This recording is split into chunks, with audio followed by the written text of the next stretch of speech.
After 2 weeks of searching for 3 abducted Israeli teens, Israel releases the names of the wanted kidnappers, Marwan Kawasme and Ammar Abu Aisheh, both members of Hamas who served in Israeli jails in the past. U.S. Secretary of State John Kerry holds crisis talks with Gulf states on Iraq as Iran and the U.S. ramp up their presence in the country.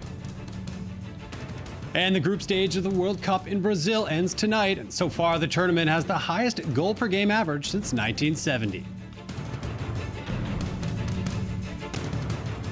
Welcome to the program. I'm David Matlin here. It's been 14 days since 3 Israeli teenagers were kidnapped from a roadside on their way home from school in the West Bank. And just this evening, Israel officially released for publication the names of the 2 suspected kidnappers, Marwan Kawasme and Ammar Abu Aisheh, whom the IDF and Internal Security Service is still hunting for. Well, the 2 were in Israeli jails in the past, and throughout these 2 weeks, the Israeli Defense Force has relentlessly pursued their trail as they comb the entire West Bank, searching homes and arresting hundreds of Palestinians, primarily affiliated with Hamas. Well, joining me in the studio is Ashraf al-Ajrami, former Palestinian Authority Minister, and Amir Oren, defense and government analyst for Haaretz newspaper. Thank you both for joining us here tonight. Mr. Oren, I'd like to start with you. As the names of these kidnappers has just been released, what do we know about these 2? The names have been known to many people who have followed this affair for the last 2 weeks, but the military censor has barred the publication. We know, of course, that the Kawasme family is one of the strongest and most influential in the Hebron area, but also that it is one of the strongholds of Hamas. And there were even more prominent Kawasmes in the last several decades. This particular member of the family was a known Hamas operative, and he has been involved in the kidnapping. It is not certain whether he and his colleague were the actual kidnappers or whether they were in touch with the kidnappers. This is yet to be ascertained. But he has definitely been in some connection with the kidnapping. And still missing, we understand. Likely, the Israeli security services have been searching for these 2 from the beginning? Yes, the manhunt started, if not from Friday, 2 weeks ago, then over the weekend, and they have been missing. Obviously, they are at large, in hiding somewhere, and hopefully they are with the 3 abductees who are still alive. This is, of course, one's best hope, but one doesn't know what the actual reality on the ground is. Well, thank you, Amir Oren. We'll come back to you in a minute. For now, we go live to our correspondent, Eli Ochenberg, standing by in Gush Shalom near Hebron. Well, Eli, thanks for joining us here this evening. As you're standing in the area where these teens were kidnapped here, do you have any updates about the military activity in the region?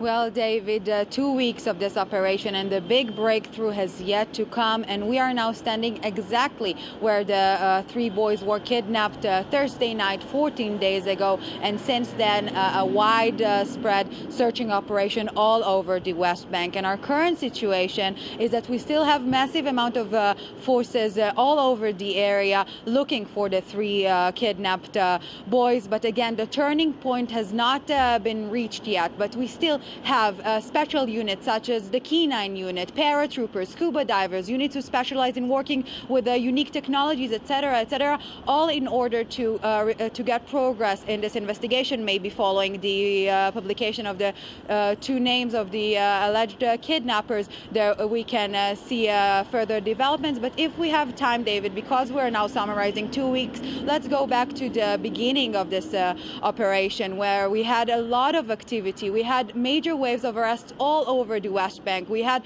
a massive amount of Israeli forces all over the area. We're talking about thousands of soldiers. We had a house-to-house operation inside the city of Hebron. So a lot of activity, a lot of efforts has been made and are still are. But again, the IDF is waiting for some serious progress in order to bring this unfortunate incident to an end. Well, thank you, Eli Ochenberg, our correspondent, sitting by in the area where these teens were kidnapped 2 weeks ago. Mr. Ashrami, I'd like to ask you, for a minute here about this. What's the Palestinian perspective now as this manhunt continues 2 weeks in? They've released the names of these suspected kidnappers now. What's the Palestinian population's attitude towards this whole incident after 2 weeks? First of all, this information is not new because the two names were known before, and the Palestinian Authority informed the Israeli services about the disappearance of these two men exactly. So it was known within the first 24 hours about this issue. That these two were highly wanted suspects. Yes, of course. But until this moment, the Palestinian public follow all the news about the kidnapping. People also are afraid of the consequences of this issue, especially after they saw the Israeli invasion in many cities, in Hebron, in Jenin, also in Ramallah. Very strong IDF presence across the West Bank now. Yes, of course. Everywhere there is a strong existence of the IDF, and the situation of the people is not normal. Even in Ramallah, many of the Palestinians cannot leave Ramallah. Every year in this period, Ramadan month, which begins on Saturday. Yes. They have facilities from the Israeli side. This month there are no facilities from the IDF, and it will be difficult for people to move, especially to East Jerusalem.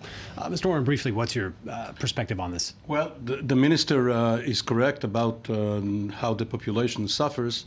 Just to add to the information released, the Prime Minister's office has just released some of the statements that Netanyahu made this afternoon at the Flight Academy, which we will get to later in the program. Yes, but what he said, to be precise, is that these two men from the Hebron area were members of the squad. He did not say that they were the actual kidnappers, but he said that they were members of the squad involved in the kidnapping. So apparently they were not the kidnappers themselves. We'll come back to that. Now, before we go into the issue further, here's a recap of the events of the last 2 weeks from I-24 News correspondent Shachar Pellet.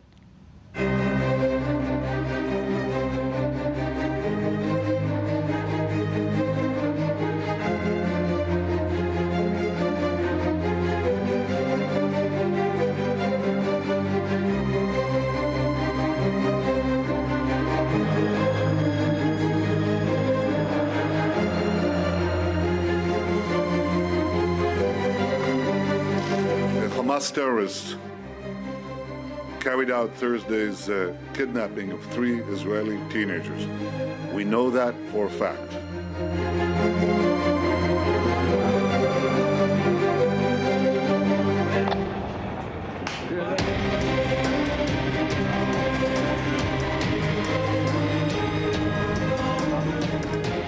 Naftali, Eyal, Gilad, we love you, we miss you. Please be strong.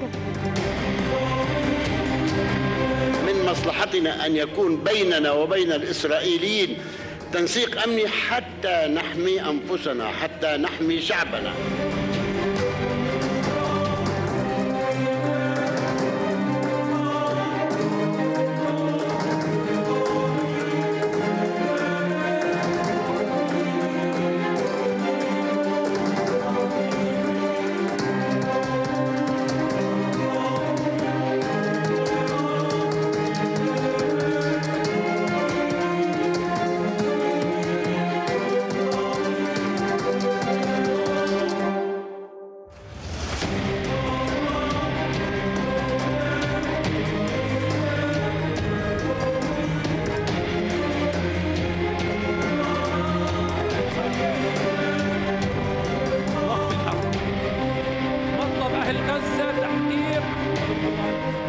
I believe much more can be done and should be done by so many. I wish to ask, doesn't every child have the right to come home safely from school?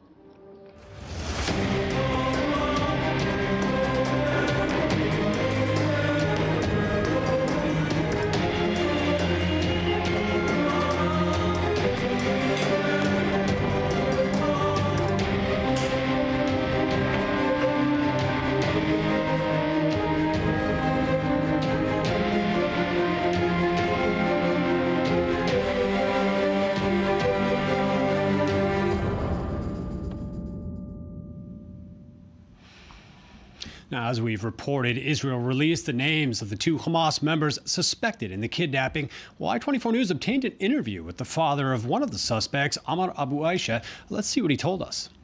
On Thursday, my son and I went to a wedding at 8 p.m. It was the wedding of a cousin. Around 10 p.m., I asked where Ahmad is, and I was told he went back home. So we went to sleep. On Friday morning, the day after, it was impossible to find him. Well, Amir Oren, it was announced early on in this manhunt here that there were two missing Hamas members suspected highly in this. Why do you think that today, after 2 weeks, that the Israeli security forces decided to lift the censorship on their names now? There are two reasons. One having to do with intelligence, and one having to do with evidence leading to a trial. And they both coincide because when you have a suspect, not necessarily these two, when you have a suspect in custody and you interrogate him and he blurts out something which he couldn't have seen in the paper, then it's bingo. Then you know that he knew it before because he had some first-hand information. Now, so you believe that they reached some sort of a point in the investigation here that allowed them to release the names. Apparently, leads have grown cold, and now even if they catch those two guys who may have been the dispatchers rather than the implementers of this action, they may not have been in touch with the kidnappers themselves over the last 2 weeks, so they wouldn't be able to give more than the names of the kidnappers. They wouldn't know the whereabouts of the abductors and the abductees. Mr. Ajrami here, again, no surprise necessarily that these two are the main suspects wanted in this kidnapping, but also from the beginning here that their names were kept a secret. The investigation was ongoing here. Is the feeling out in the West Bank, at least, that the investigation has sort of lost its leads and they're trying to seek a new avenue here? I think that the main reason of releasing the names of these two guys is that the IDF want to show achievement in his campaign, in its campaign and in its action. I think there is no evidence until this moment that there is a group of Hamas, even if these guys were disappeared, if the two guys disappeared before, until this moment we don't know what happened exactly, if they are involved in the kidnap itself or just assisting people who so that was involved. Releasing the two names doesn't necessarily equal here's the case, here's the evidence. It's simply a lifting on the censorship from the main suspects. Well, we see right now the pictures of these two suspects on the screen here. These are the two men that the Israeli security services just released the identities of as the main suspects in the kidnapping. Again, not clear that they are the kidnappers, Marwan al-Kawasmi and Amar Abu Aisha. Not clear that they're the kidnappers or the masterminds, but involved in some way, according to the Israeli security service. Yes, there is also another possible reason for releasing their names, and this is the diplomatic or propaganda campaign, because their affiliation with Hamas is a fact. This does not have to be proven again.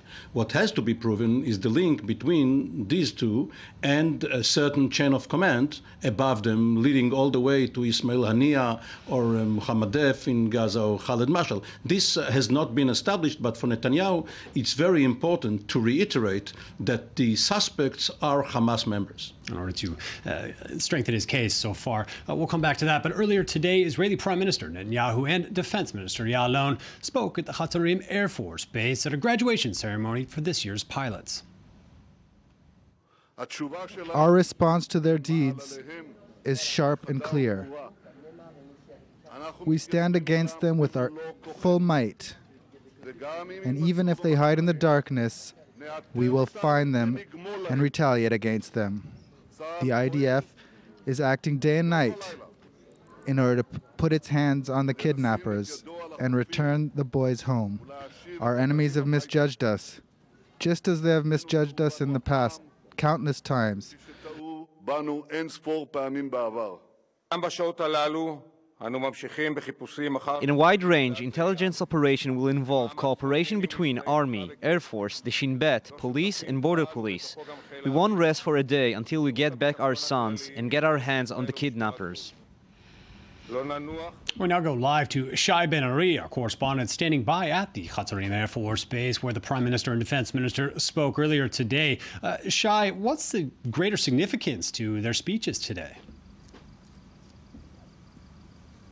Right, David. Well, we are here live at the Hatzarim Air Force Base in southern Israel, not far from Beersheba. Speaking here today were Prime Minister Benjamin Netanyahu and Defense Minister Moshe Ya'alon, as you saw, as well as IDF Chief of Staff Benny Gantz and the head of the Air Force, Amir Eshel. All four of those, in fact, mentioned the critical role being played by the Israeli Air Force in the current conflict in Gaza. And the Israeli Prime Minister spoke at length about the threat of jihadism resonating from Gaza. And not only that, but he also emphasized the bigger picture. Jihadism spreading to Iraq, for example, Syria, and even other regions of the world. He said that those who believe that massacres and beheadings are a thing of the past must think again. So really no hesitation there by the Prime Minister in putting forth his own worldview today at Hatzarim. David. Well, Shai Ben Ari, our correspondent, standing by at the Air Force Base. Thank you for that. Well, Mr. Oren, again, to come back to our discussion about this somewhat, there's been somewhat of a religious tone put on, as you mentioned right now, religious tone put on this entire incident, on the search, on the standoff, essentially, between both sides of this issue now. Unlike incidents in the past, do you think there's some significance to that? It's a coincidence, first of all, that the three youngsters are religious, their families are religious, they live in religious communities. They themselves are not settlers per se, but they study in yeshivot across from the Green Line.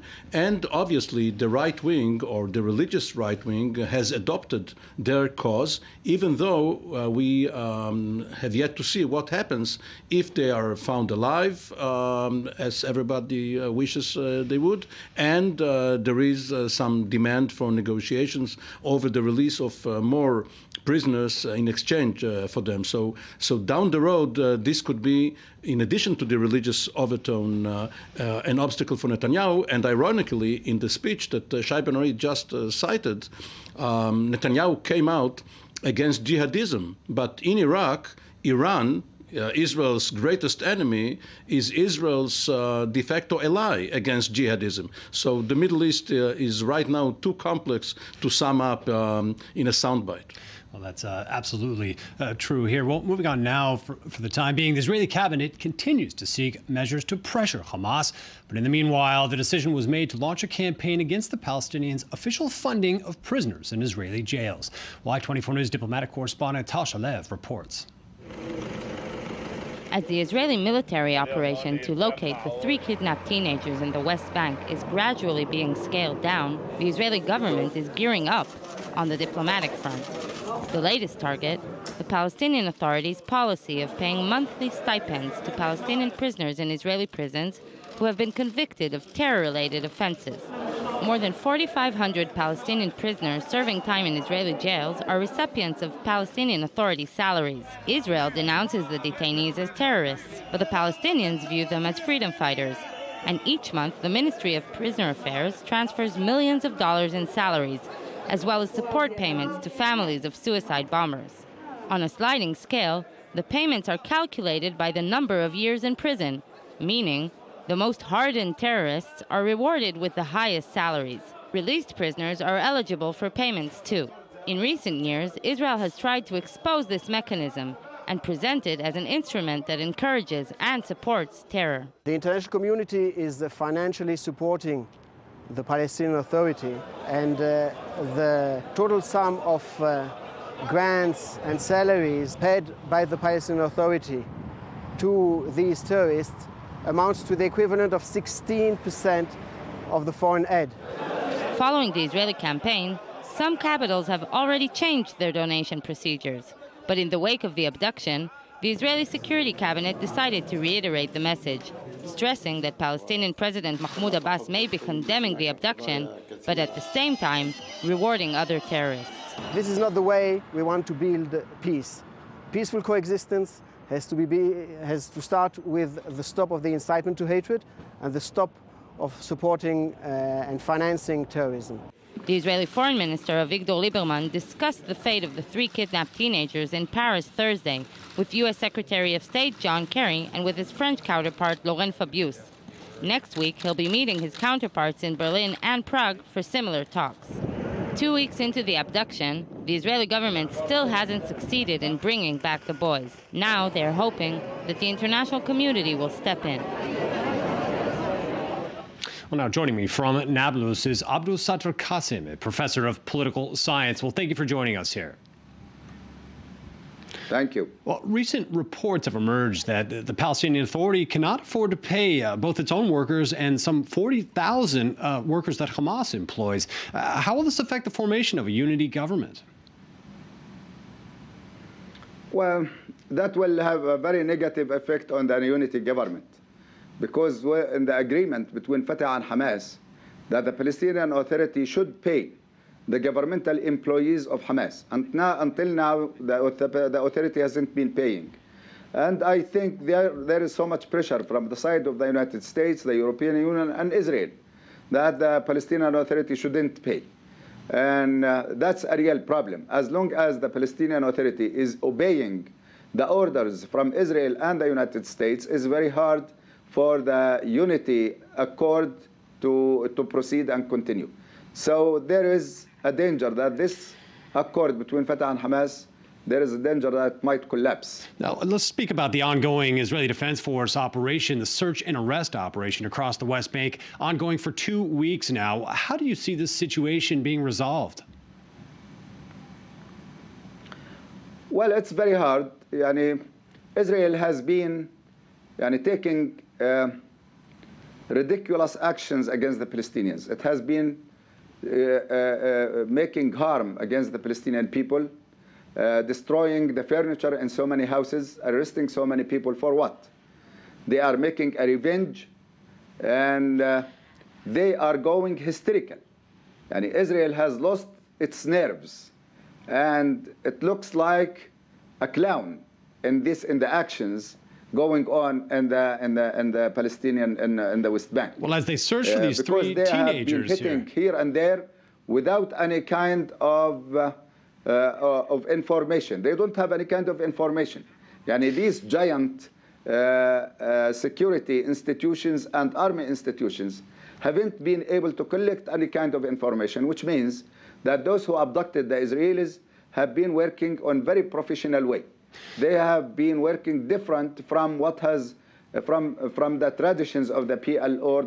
The Israelis are searching for the 3 teenagers, which they say Hamas is responsible for kidnapping them. Do you believe Hamas is responsible?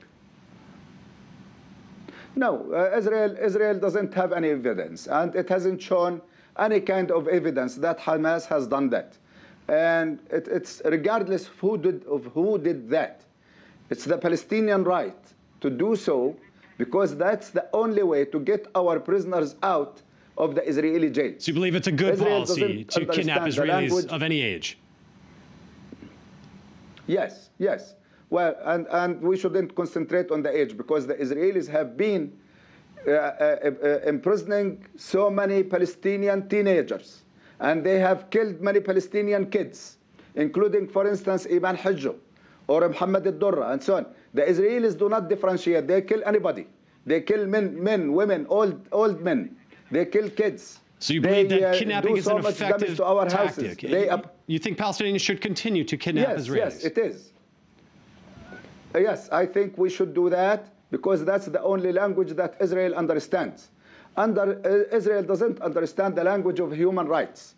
And occupation by itself, by definition, is terrorism. So regardless of what the Palestinians do, they are responding to the Israeli terror. So Israel is the terrorist. It's not the Palestinians. And look how the kidnappers of teenagers are not the terrorists, you're saying. The kidnappers of the teenagers. Kidnappers were armed people, and we have pictures of these kidnapped people that they were carrying guns and threatening the Palestinians. The 16-year-olds? And the pictures were shown on television, on Al Jazeera television. Was that? that the 16-year-olds who were kidnapped were carrying weapons, you're saying. Al Jazeera showed this? Well, the Israelis just 3-4 days ago, they killed Mohammed Dodin from Dura. He is less than 14 years old. So where is the international mass media from the actions of Israel? Israel is doing all of these crimes against the Palestinians, regardless of the age, regardless of the sex. So it's the Israelis who are forcing the Palestinians to take these actions against the occupation, and we should do that. Thank you for your time. Thank you for your time here on our program. How can we liberate ourselves? Thank you again, Professor Abdul Sattar Qasim. Thank you. Now we're back in the studio here with our guest. Difficult words to hear. An advocate for kidnapping youth. Before we get to that topic specifically, I'd like to return to the prisoners here. Mr. Ajrami, you yourself advocated for Palestinian prisoners, worked directly with the prisoner cause for years. How can you justify paying such a large portion of the national budget for the Palestinian Authority towards people in prisons convicted of terrorist acts? In fact, the Palestinian Authority pays salaries for families of the prisoners, not for the prisoners themselves. But based on the acts of the prisoners. Because the Palestinian Authority doesn't want that the families involved in the violent actions. Because if they have a normal life and normal circumstances, they can integrate in the society. So you're saying to discourage any other members of the family from participating in violent activity? Yes, of course. Also, the payment for the prisoners themselves, the canteen, there was an agreement between the Interior Security Minister Avi Dechter and myself about to pay for all the Palestinian prisoners, criminal and security prisoners in the jail, a small amount of money to pay something in the Israeli jails. And this is something legal. The Israelis know this, and the Israelis accepted it, and there is agreement between the two I need sides. to ask you your reaction to some of the words here from the professor that we spoke with here in Nablus here about advocating the kidnapping of Israelis no matter what their age, that it's basically not relevant what their age is here. Do you agree with that concept? No, myself, I don't agree with any act of violence. If there is an act from the Israeli side or from the Palestinian groups. But unfortunately, this is the mainstream in the Palestinian street after the Israeli measures against the Palestinian prisoners, especially stopping the peace process because of not implementing the release of the prisoners. Final batch of prisoners there. Yes, and after that there are some legal steps that the Israeli Knesset did. Somehow sorry, but Amir Palestinian I need to get your response as well. We have short time. Your response to some of the sentiments expressed there about the kidnapping of Israelis. Well, these are abhorrent words, of course, and one cannot justify the abduction, whether for ransom or for some violence against those youngsters. And it is a pity that the professor, who apparently had nothing to do with this kidnapping, found himself in agreement with such a crime. This is not the way to get the grand compromise between the peoples, which many people on both sides of the Green Line aspire for. It will bring us more violence and more unfortunate events. It is better for the moderates on each side to get together rather than to get farther away from each other. So certainly not no chance for peace as long as we're advocating more attacks from either side. Well, thank you both for being with us now. We go out to a short break here. We'll be right back. Don't go anywhere.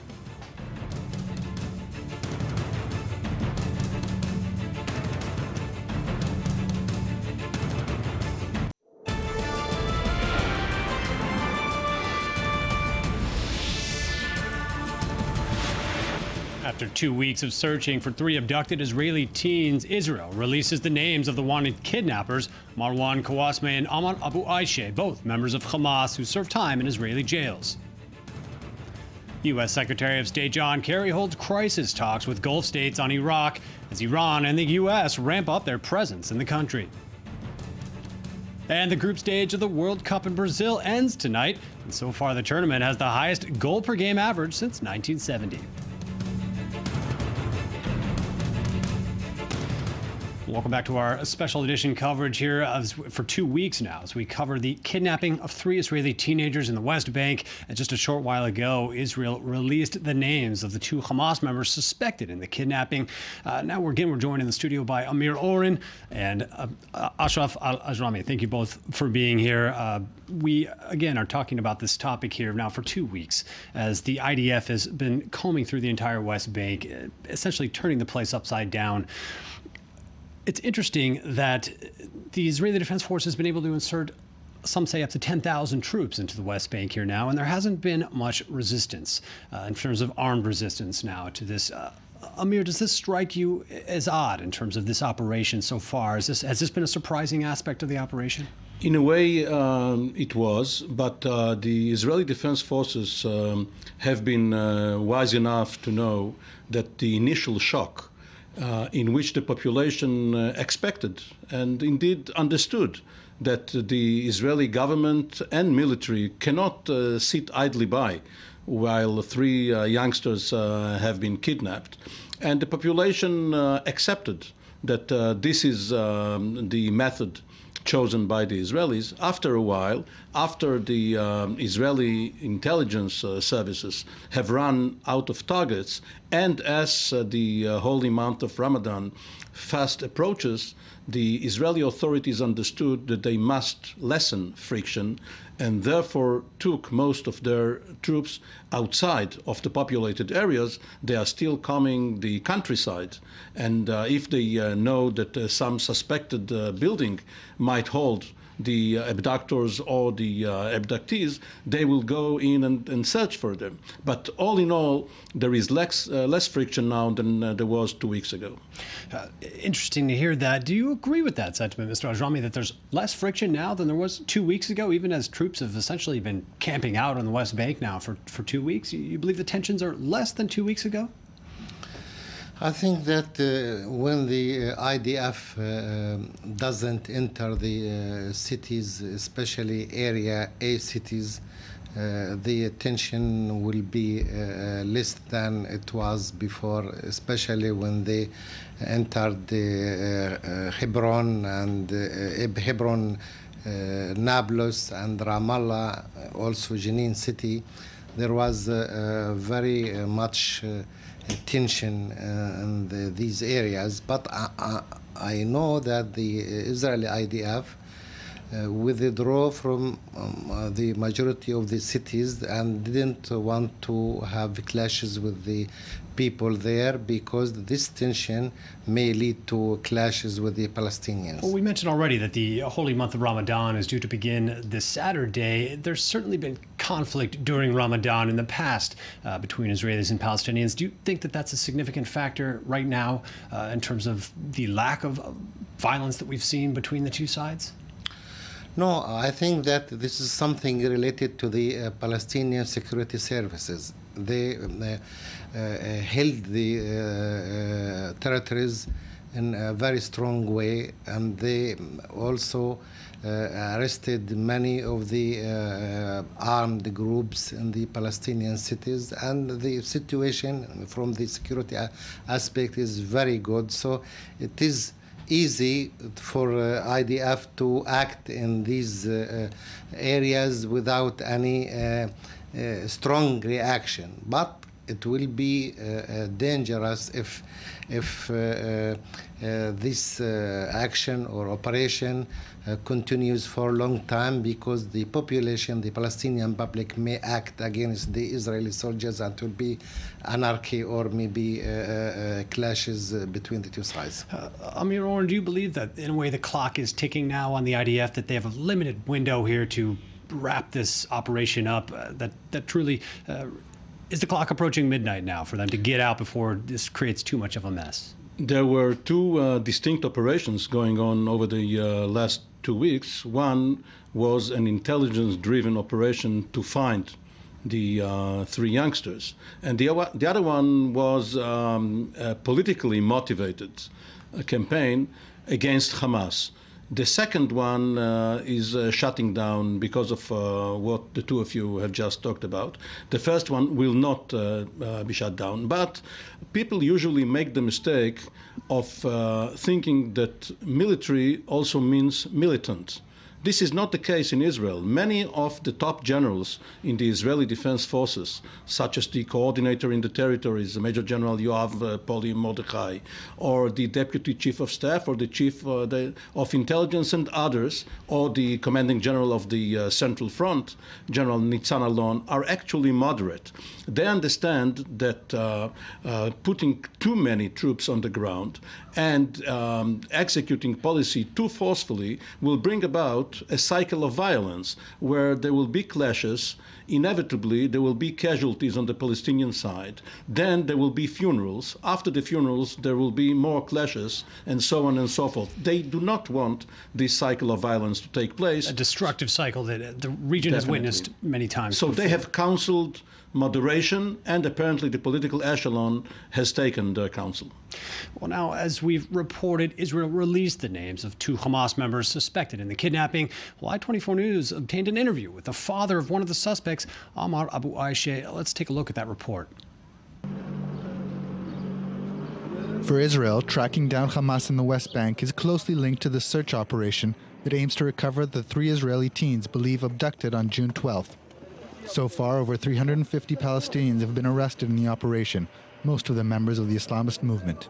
Others are still on the run. Two of the names on the suspect list drew the attention of the intelligence services. Two Palestinians who haven't shown any sign of life since the night of the teens' disappearance. One of them, Marwan Kawasme, comes from a powerful family of Hebron, linked to Hamas. Within 10 days, all his brothers have been detained. The soldiers came several times to search his house, as shown on this footage shot by the Palestinian television. On location, our team wasn't welcomed very warmly. We are now heading to Ammar Abu Aisha's house in another neighborhood of Hebron. For almost 2 weeks now, the family hasn't heard from Ammar, age 25, a well-known Hamas militant. In front of the camera, his father shares his story. On Thursday, my son and I went to a wedding at 8 p.m. It was the wedding of a cousin.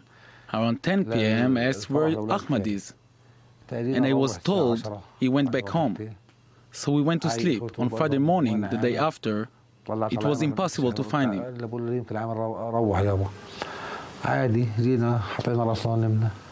In the 1990s, Ammar's father spent 22 months in an Israeli prison. In 2005, one of his sons was killed in a confrontation with the army. He was building explosive devices for Hamas.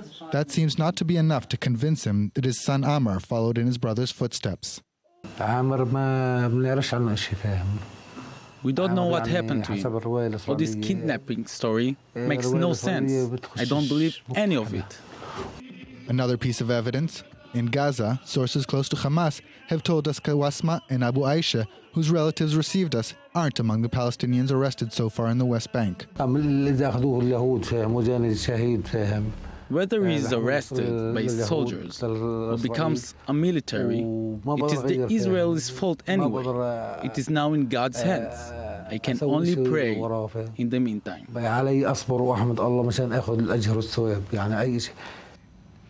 Now we're back in the studio again with our guests here. I mean, yes, your response. Well, according to the father's story, his son has an alibi for Thursday night, 2 weeks ago, between 8 p.m. and 10 p.m. Even if one accepts this version as totally true, it does not mean a lot because according to the police record, after the phone call from one of the abductees reached a short phone call saying we've been kidnapped. Yes, I've been kidnapped. This call has been clocked at 10:25 p.m. and 25 minutes or so would still provide Abu Aisha with enough time either to take part in the abduction or get a report about it from the kidnappers if he was not in the car itself, and then get away. We're looking at their pictures again here. These are the identities of the two suspects deemed involved in the kidnapping, Amnar Abu Aisha and Marwan Kouasme. Again, we don't know exactly how these two are connected to the plot, but the Israeli government now has come out saying that they are connected. Again, Amir, another question for you. How would they remain missing after 2 weeks of this intensive manhunt? I mean, the Israeli Defense Force has really been turning the place upside down, especially in Hebron, where they're from, to find these two. Where could they be hiding, and do you think they could have already escaped the region somehow? Well, the Israeli Defense Forces have made a distinction between Hebron and, to some extent, Nablus and other cities in order to give other segments of the population an incentive to cooperate with the authorities and punish those who may know the whereabouts of the kidnappers. However, it is only a short ride up the road from Hebron to Bethlehem or farther north to Ramallah, Jenin, Nablus. What about out of the country even, perhaps? Out of the country is possible, not probable. The kidnappers would probably have prepared some hiding places, either close to home or in order to throw off those following them further out in the field. Going underground is not so difficult, and 2 weeks is not a long time if someone is now sheltered with enough food, water, and perhaps weapons, waiting out the manhunt. Once again, we're left to assume that perhaps these kidnappers are also still with the three kidnapped teenagers, again, making their movement more difficult, perhaps. Is it seeming less likely, and perhaps this is a dangerous speculation, but less likely that these three teens are alive and on the move with the kidnappers versus being holed up somewhere else? Without any evidence to the contrary, one should assume that they are alive without raising too much hope, because no one really knows. Now, if the kidnappers were in the front seat of the car, there were probably two of them. And if they kidnapped three Israeli youngsters, they would have probably split the three into one and two, whether they are alive or not, and perhaps split themselves, and are therefore in hiding in two or even three different locations. So until we hear some demand by the kidnappers or by someone up the chain of command, which thereby would disclose their responsibility, one reason they do not do it, we will never know whether they were taken for ransom in exchange for prisoners, or whether they met some violent fate at the hand of the kidnappers soon after the kidnapping. As we're left to speculate today. Well, now we go to our correspondent Eli Ochenberg, who's standing by at the intersection there where these three teenagers were kidnapped 2 weeks ago. Eli, good to see you again out there. Now, as you've been out there for a few hours, have you seen people hitchhiking at this intersection?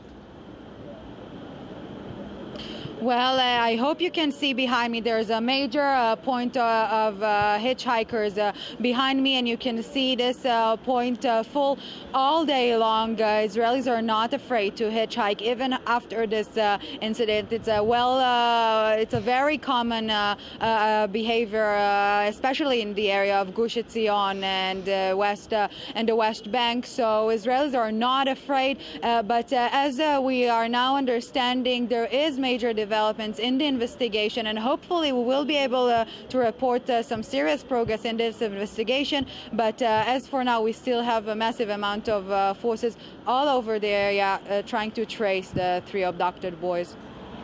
Well, thank you, Eli Ochenberg, our correspondent, standing by at the location near Hebron here where these Israeli teenagers were kidnapped. Well, that wraps up our time with our guests here. Thank you very much, Amir Oren and Ashraf Al-Ajrami. Appreciate your time in the studio with us now. And we move on to another topic that's taking the headlines these days in Iraq. And we're moving there now as we begin with an exclusive story out of Kirkuk from our special envoy, Marie Cartier. Here's the front line between Kurdish fighters and jihadists from Islamic State in Iraq and in Syria. On this side, the Peshmergas are protecting the big city of Kirkuk, which they took back from ISIS 2 weeks ago. The jihadists are still around at a few meters. Kurdish soldiers are evenly targeted by Islamic snipers. An invisible enemy hard to identify. There are lots of different groups, Islamist, Sunnis from former Ba'ath Party, even foreigner jihadists. We don't know how many exactly and who are the tribes who are also with them. They are not organized like a regular army.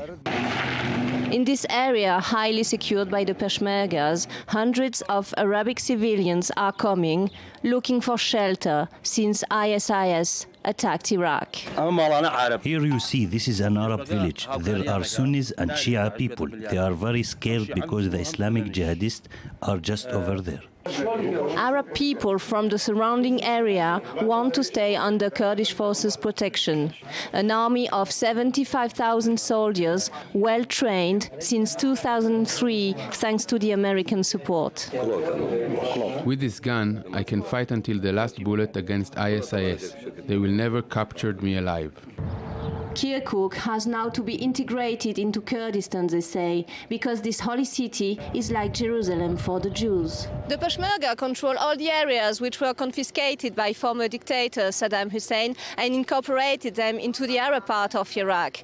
Today, they intend to stay and they are dreaming about independence. The authority of the Kurdish government said there will be no coalition government in Baghdad as long as Nouri al-Maliki stays in power. Well, now, with the Sunni militant advance in Iraq stoking fears of a broadening regional crisis, U.S. Secretary of State John Kerry held talks today with Gulf states, while the Iraqi Prime Minister confirmed and approved of the Syrian strike on militant targets in Iraq. Well, I-24 News reporter Ron Friedman has the latest. As the battle for Iraq rages on between government forces and militants of the extremist Sunni group, the Islamic State in Iraq and the Levant, international diplomatic efforts have shifted into high gear in an attempt to find a solution.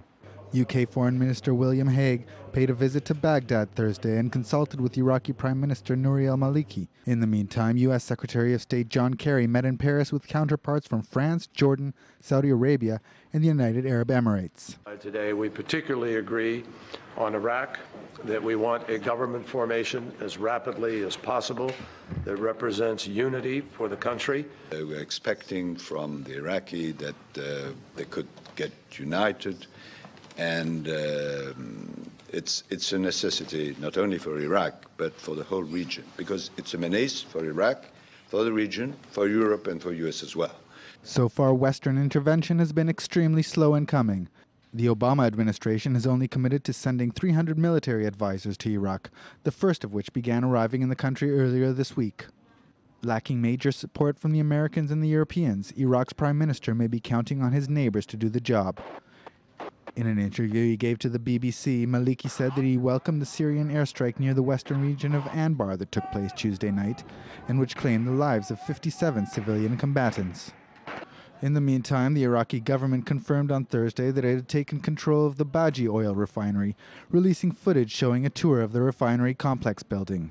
The refinery is under the control of our civilian armed forces that consist of anti-terrorism units and soldiers of the 9th and 18th divisions.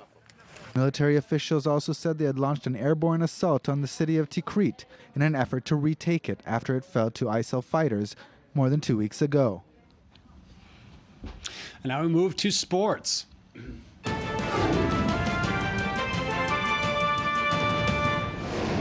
Tonight, we're finally done with the group stage of the World Cup. 48 games were played so far, and now we're joined in the studio by Yoav Borowitz, an I-24 News editor and sports analyst. Great to have you here. Update us on what's happened while I've been sitting here. As we speak, it's extra time now. Germany are leading the U.S. 1-0. 1-0, and Portugal are leading Ghana 2-1. So you're saying I have hope here. You have hope. As an American, Okay. if it stays the same and we're in extra time, so it's really about to finish any second now. It's Germany advancing from the first place, the U.S. from the second place. You made me nervous on for a goal moment differential. there. Yeah, it's very close. But this was the scenario where the U.S. could advance. Yeah, the U.S. advancing from this group, finishing before Ghana and Portugal with the great Cristiano Ronaldo, who actually scored tonight. It's unbelievable achievement for Jürgen Klinsmann, a great German coach. and his players. And Germany advancing from the first place, no one is surprised there. Thomas Müller scoring 4 goals. They're a really, really strong team. I think they can go all the way and actually meeting Brazil in the finals, but we still have a lot of games to play. But so far, David, it's been an amazing group stage. So many goals, 3 goals per game. We didn't have this goal production for ages.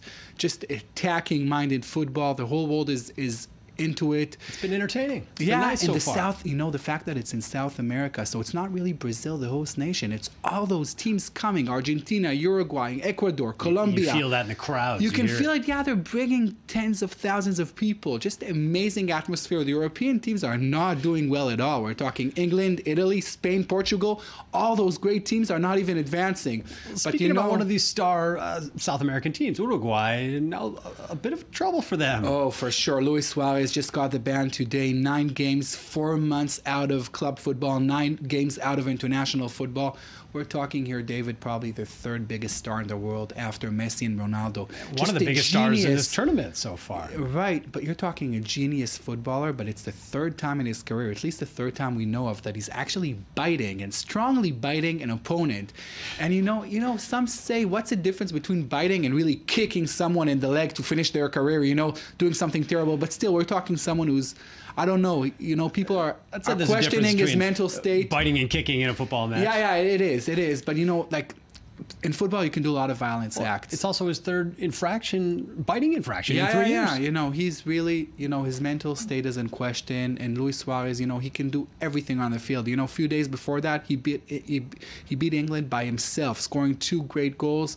But this guy wants to win so hard. And when it doesn't happen, he just goes out of control. We all remember what happened in 1997, Mike Tyson, Evander Holyfield, he took a piece off of the year. I'd say give Suarez at least that. He didn't take anything with him from this fight. He bit them on his shoulder. But still, a lot of people are very disappointed because Luis Suarez, you always want to see him in the game. And now the whole world is waiting for Uruguay, Colombia, a great game. No Luis Suarez, so we're all losing because of this. Now, I understand that the games have officially ended. Germany did win 1-0 against the U.S. And as you mentioned, the Portugal game as well. Portugal won. And we have, Thomas Müller with 4 goals, Neymar, the Brazilian, 4 goals, Leo Messi, 4 goals. So there's not only the competition, the team competition, but also the personal competition. And we're just talking a lot of prestige. This is the most prestigious event in world sports and in world soccer for the last 4 years.